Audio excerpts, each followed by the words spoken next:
ചിലപ്പോൾ ഖുർആൻ ലാ ഇലാഹ ഇല്ലല്ലാഹ് ജനങ്ങൾ ചില അവസ്ഥ അത്ഭുതമാണ്. ചിലപ്പോൾ അറബി പോലും ഒന്നും അറിയില്ല. അവൻ ഖുർആനിന്റെ പരിഭാഷ നോക്കിയിട്ട് അവൻ ഇതാ കണ്ടെത്തിയിരിക്കുന്നു എന്ന് പറഞ്ഞ് പുതിയൊരു ആശയം ഉണ്ടാക്കിക്കൊണ്ടു. എന്നിട്ട് അതിനു വേണ്ടി തർക്കിക്കും. അവൻ പരിഭാഷ മാത്രമേ വായിച്ചിട്ടുള്ളൂ.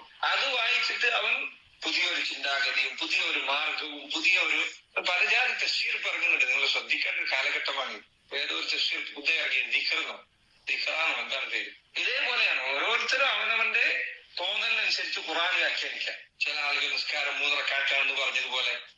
സഹോദരങ്ങളെ വളരെ ശ്രദ്ധിക്കേണ്ട കാര്യമാണ് ഇത്.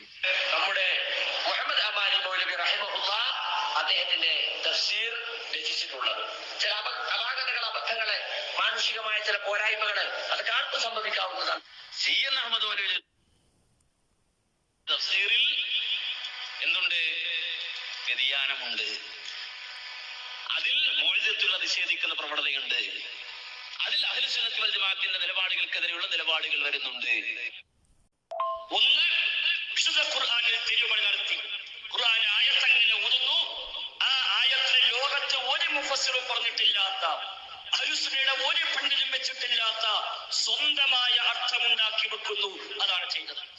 10-15ഓളം ആയത്തുകൾക്ക് സ്വന്തം വ്യാഖ്യാനം അവനവന്റെ ബുദ്ധി മാത്രം അടിസ്ഥാനമാക്കി അമാനിമൊഴിയുടെ ഖുർആൻ പരിഭാഷ പോലും പറഞ്ഞിട്ടില്ലാത്ത, ചെറിയ മുണ്ടവും പറപ്പുസ്താദും തിരിച്ച പരിഭാഷയിൽ പോലും ഇല്ലാത്ത അർത്ഥങ്ങളും വ്യാഖ്യാനങ്ങളും കൽപ്പിച്ചുകൊണ്ടാണ് അവരുടെ ആയത്തുകൾ ഓതിയിട്ടുള്ളത്.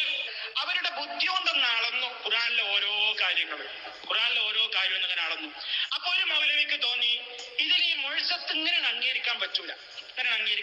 എന്താ, മൂസ നബി അലൈഹി ഇസ്ലാമിന്റെ കയ്യിലുള്ള ഒരു സാധാരണ വടി കൊണ്ട് വെള്ളത്തിൽ അടിച്ചിട്ട് ആ വെള്ളം രണ്ടായി പിളരുക, എന്നിട്ട് അതിന്റെ ഇടയിൽ കൂടി ആൾക്കാർ ഇങ്ങനെ യാത്ര പോവുക.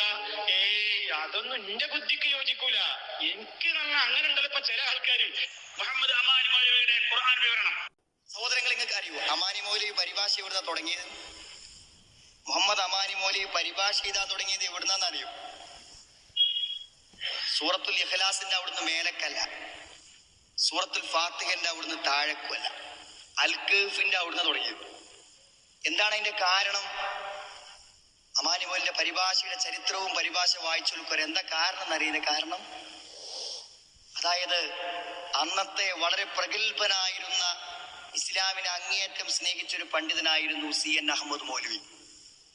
ഞാനിത് വളരെ കരുതി കൂട്ടിയാണ് ഈ ക്യാമ്പിന്റെ സമാപനത്തിൽ പിരിഞ്ഞു പോകുന്ന നിങ്ങളുടെ മനസ്സിൽ ഈ യാഥാർത്ഥ്യം ഓർമ്മപ്പെടുത്തുന്നത്. അദ്ദേഹം ഇസ്ലാമിനെ പൊളിക്കാൻ വന്ന ആളല്ല, ഇസ്ലാമിനെ നശിപ്പിക്കാൻ വന്ന ആളല്ല. അദ്ദേഹം എഴുതിയ ഗ്രന്ഥങ്ങളും ലേഖനങ്ങളുടെയും ലക്ഷ്യം നമ്മൾ കാണുമ്പോൾ ഇസ്ലാമിന്റെ ലോകത്തിന് എത്തിക്കണമെന്ന അടങ്ങാത്ത ആഗ്രഹം ഉണ്ടായ ആളാണ് അദ്ദേഹം. എന്താ ചെയ്തത്? നിങ്ങൾ ഖുർആൻ ഇങ്ങനെ വായിച്ചു നോക്കിയപ്പോ ഇങ്ങനെ തോന്നിച്ചാൽ ആയത്തൊക്കെ അതൊക്കെ മുസ്ലിങ്ങൾ വായിച്ചാൽ ഖുർആനെ പറ്റി അവർക്ക് തെറ്റിദ്ധാരണ ഉണ്ടാവും. കാരണം മൂസാ നബി അലൈഹി സ്വലാം കടലിൽ അടിച്ചപ്പോൾ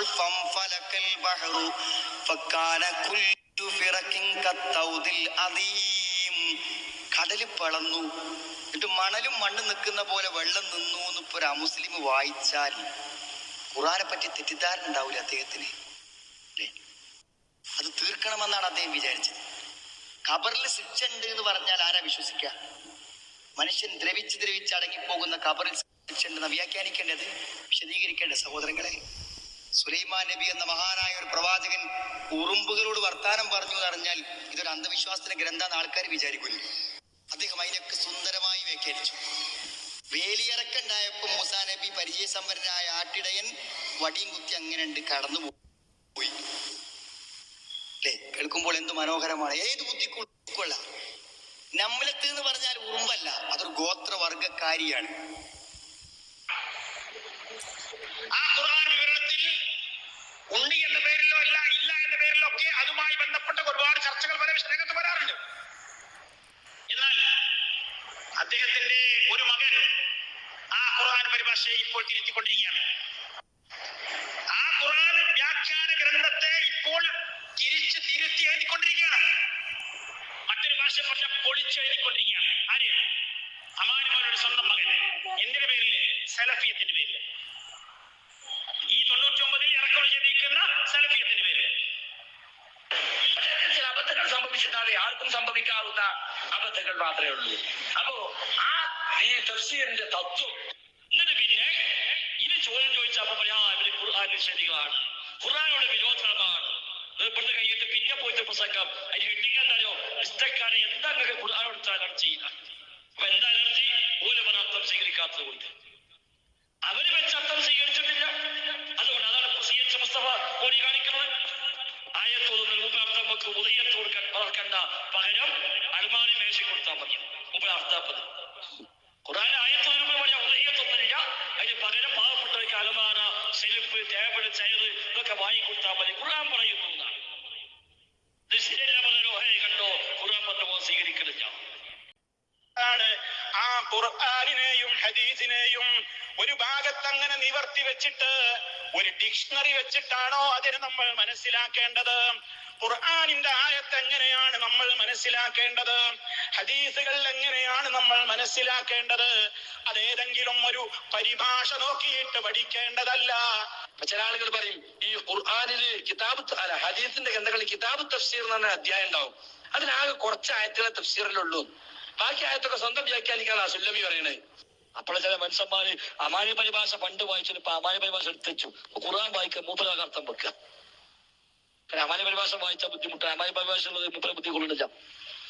പണ്ട് കൊണ്ടിരുന്നു നല്ല കാലത്ത് സർവീസ് കേസ് ചെയ്തിട്ട് അമാനി പരിഭാഷ വായിച്ച മനുഷ്യന്മാർ ഇപ്പൊ പിന്നെ അമാനി പരിഭാഷ വേണ്ട, മുസ്ലിം മറിച്ചേക്ക, മൂപ്പര വക വ്യാഖ്യാനം. കാരണം അമാനി പരിഭാഷ വായിച്ചാൽ ഈ പറയപ്പെട്ട ദിവസം കയ്യിലുണ്ട്. അപ്പൊ ഖുർആൻ സുന്നത്ത് സൊസൈറ്റി എന്ന് പറയുന്ന ചേകനൂരികള് കണ്ടോ, മൗലവി അബുൽ ഹസൻ ചേകനൂര് പണ്ട് അർത്ഥം പറഞ്ഞപ്പോ നിങ്ങളെ പല്ലൊക്കെ ഉപയോഗിച്ച് തീർത്തു. നിങ്ങളെ ഒരു കൂട്ടർക്കെങ്കിലും കാര്യം മനസ്സിലായല്ലോ, ഇങ്ങനെ ചേകനൂർ പറയുന്ന ഓരോന്നും കഴിക്കും എന്ന് പറഞ്ഞു.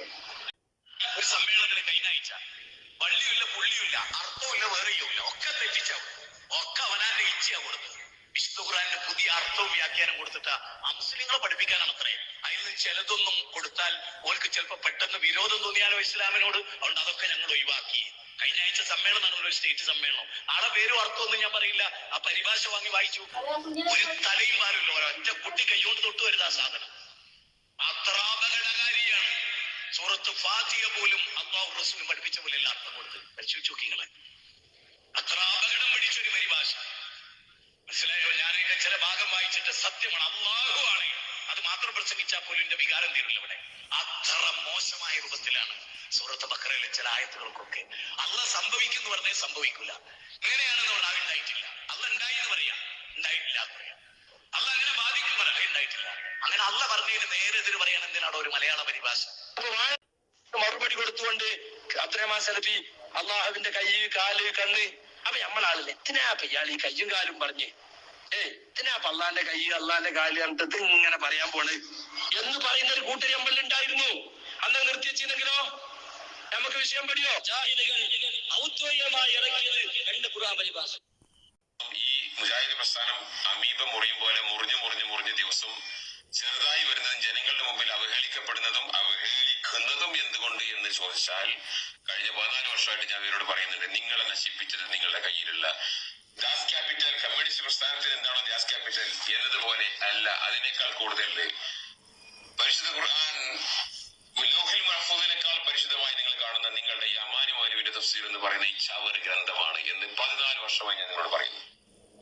ഇന്ന് അതെല്ലാം നിങ്ങൾ അംഗീകരിച്ചുകൊണ്ട് അതിലുള്ള അക്ഷരത്തെറ്റുകളും വാചകങ്ങളിലും അതിന്റെ ഘടനയിലും വന്ന് തകരാറുകൾ തിരുത്താൻ വേണ്ടിയിട്ട് സാധാരണക്കാരായ ആളുകളിലേക്ക് ലെറ്റർ അയച്ചിട്ടാണ് നിങ്ങൾ. എന്ത് വേണം ഇതിൽ കൂടുതൽ വലിയ അപഹാസമായ അവസ്ഥ? ആരായിരുന്നു നിങ്ങൾ? ആരാണെന്ന് നിങ്ങളെന്നാണ് വിചാരം? അതുകൊണ്ട് ഞാനിതിന്റെ സ്റ്റാർട്ടിങ്ങിലെ പറഞ്ഞ സംഗതി, ഈ തഫ്സീർ ചവറാണ്, അത് നിങ്ങൾ ഒഴിവാക്കുക. അതുകൊണ്ട് ഇപ്പോൾ അവരെന്ത് ചെയ്യുന്നു, അമാനി മൗലവി തഫ്സീർ റിപ്പയർ കമ്മിറ്റി എന്നും പറഞ്ഞുകൊണ്ടൊരു കമ്മിറ്റി ഉണ്ടാക്കിയിട്ടുണ്ട്.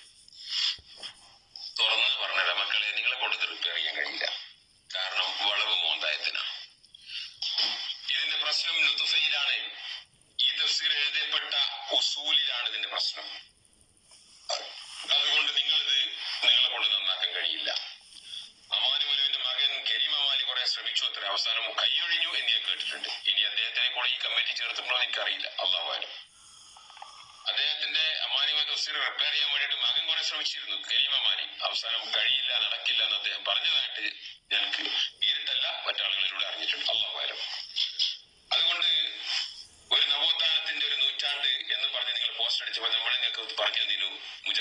പറയും ഇരുട്ടിൽ തപ്പിയിരുന്നു നൂറ്റാണ്ട്.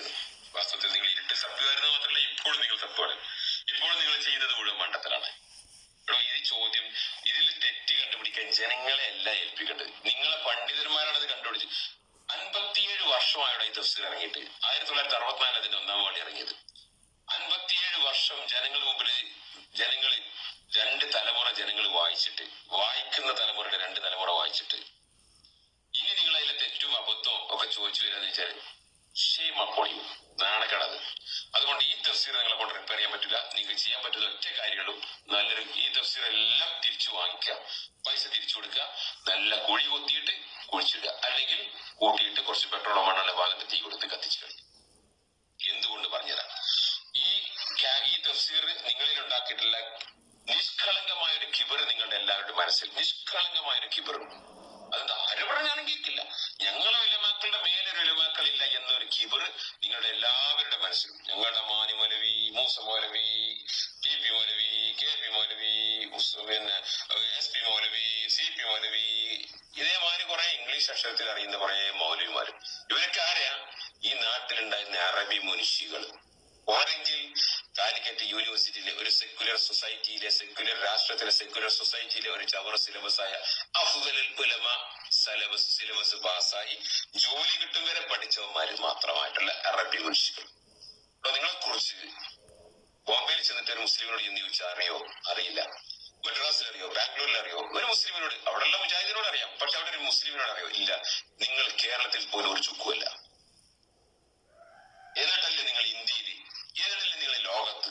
അതുകൊണ്ട് നിങ്ങളുടെ ഇസ്ലാമിയത്ത് എന്ന് പറഞ്ഞ കുഫറിന്റെ ബീജുണ്ടല്ലോ, അത് പേറി നിങ്ങൾ സ്വയം കിബർ നണിഞ്ഞ് നിങ്ങളുടെ എന്താ പറയാ, നിങ്ങളുടെ ചൊൽപ്പടിയിൽ നിൽക്കുന്ന ചെരുപ്പ് നക്കികളായിട്ടുള്ള ആളുകളെ മുന്നിൽ നിർത്തിക്കൊണ്ട് അവരെ മുമ്പിൽ നിങ്ങൾ ഇങ്ങനെ പണ്ഡിതന്മാരായി ചമഞ്ഞ് അവരെ മുന്നിലേക്ക് നിങ്ങൾ വലിയ ആനിമ്യങ്ങളാണ്, വലിയ സംഭവം ഇട്ട് കൊടുത്ത് നിങ്ങള് ചമഞ്ഞ് നടക്കരുത്. നിങ്ങൾ പഠിച്ച സുല്ലമി, സലാഹി, മദനി, സലഫി എന്നൊക്കെ പറഞ്ഞ ചവറ സിലബസ് ഉണ്ടല്ലോ, ഇതൊന്നും യുവതലമുറയുടെ മുമ്പിൽ വില പോകില്ല.